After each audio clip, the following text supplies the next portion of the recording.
Well, that's awesome. Guys, thank you so much, Caitlin. This has been a great and life-giving interview. Everyone out there, make sure that you check out Caitlin Bolnick, who, if I might be spilling the beans, who is not going to be Caitlin Bolnick anymore. In a year or so, you're going to be Caitlin Relis. So congratulations. Yeah. Heard it here Congratulations. first. Heard it here first, guys. Congratulations on the new engagement. I'm going to give you the final word. Let the world know, where can they connect with you? Where can they find out more about you and your venture firm? Yeah, totally. So you can go to our website at openview.vc. I hope you might want to check if that's the right one. And then you could follow me on Twitter at Caitlin Bolnick1, I think is the handle. So always happy to connect with anyone who has any questions, and you can always guarantee to get a straight answer from me. So that's what I got. Thanks so much, Caitlin. We'll talk soon. See ya. True startup story time. Guys, as a founder, I'm often asked, what are my go-to tools and technology that I use as I begin a startup? Well, that's easy. One of them is Dropbox. Dropbox is the easiest way to ensure that all your files and documents are synced on all devices, whether it be mobile, your local desktop, or remote. We want to thank Dropbox for supporting vchunting.com, and make sure to get your 30-day trial free at dropbox.com/business. Wow. You guys know I always love these types of interviews, and what a wonderful interview that we had with Caitlin Bolnick from OpenView Venture Partners. It was great to discuss her experience within the venture capital world, and I really enjoyed the introduction. I've never heard an individual individual or even a venture capitalist who got sour grapes, who got sour experience in their first startup, and their first startup being, for her, it was a laundromat, Washio. Now, there was a lot of things that was, I'll be honest, there was a lot of things that were coming up in my mind as I was listening to Caitlin tell her story. And I know it might sound rude, but it's called Washio. It's like almost, the name is almost a little too try hard. You know, it's washing, laundry, Washio, probably using the .io as the end maybe, but it just seems so try hard. And it's unfortunate that it didn't work out, but it gave Caitlin a great experience, taught her about what she doesn't want to be doing, which is B2C, and it gave her the opportunity and frankly her curiosity to get her into the B2B world. Which there's one thing that I really wanted to ask. You guys remember my interview with Ravi Balani from Alchemist Accelerator. He talked about how B2B is sexy, or he was bringing B2B sexy back. And I wrote that down, but I didn't ask. I didn't ask Caitlin if she thought that B2B was sexy. Maybe if she's watching, or any of you guys down there, you guys can leave a comment below. Let me know what your thoughts are on it. But I also love the fact that we dug into her cryptocurrency experience, and that she communicated her cryptocurrency experience outside of the hype, outside of the YouTube content generators and YouTube personalities and the people who like to the pundits in the crypto space. Even though she worked with Ripple, which, I mean, I got my Bitcoin shirt on right now. Generally not a big fan because it's centralized and these types of things, or at least that's how the argument goes.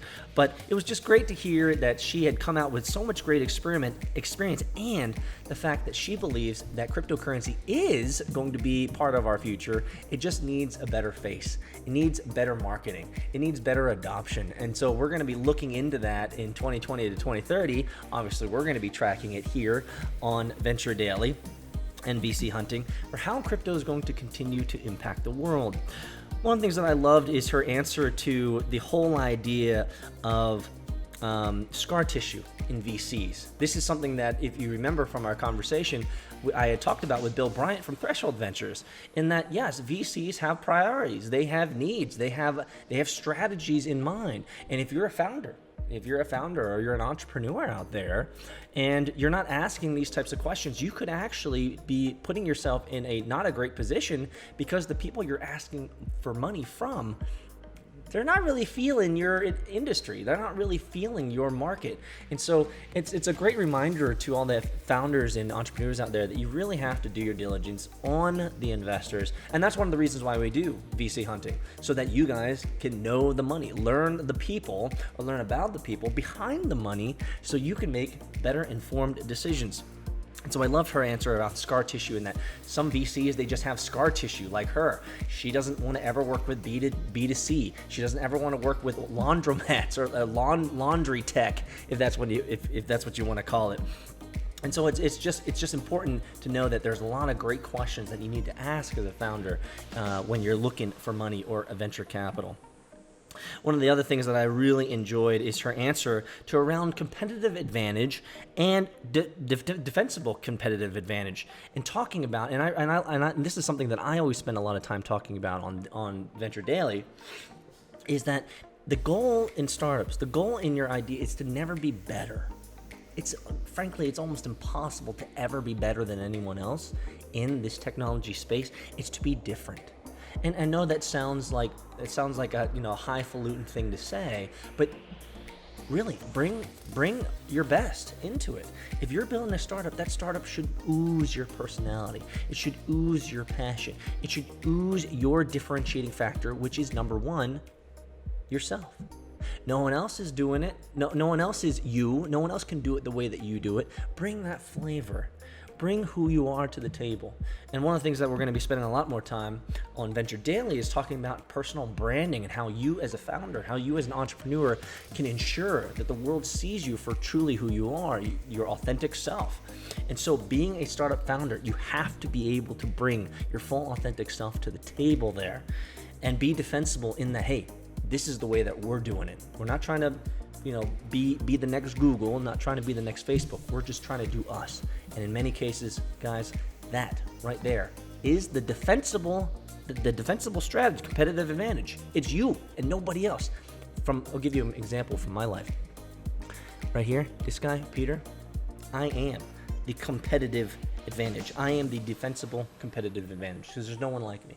There's no one doing what we're doing. We are the fastest growing venture show on the planet right now. No one's doing what we're doing. No one is trying to reach out to the younger generation, help them have a channel, have a news site that can teach them all about venture capital deals, and the people behind venture capital. I am the defensible strategic advantage. Now, other people could come in and create a news channel on venture capital like we have, but no one's done it so far. So take that for what it's worth. I hope you guys enjoyed this conversation that I had with Caitlin Bolnick from OpenView Venture Partners. It was a great conversation. She's just a great communicator, really exciting, really just passionate, clearly articulate, and clearly intelligent as well. So if you want to learn more about OpenView Venture Partners and Caitlin Bolnick and what they're up to, and if you're a founder, make sure you check them out. Find your way over to vchunting.com/Caitlin Bolnick. Thanks, guys, so much for being here, and we'll see you on the next one.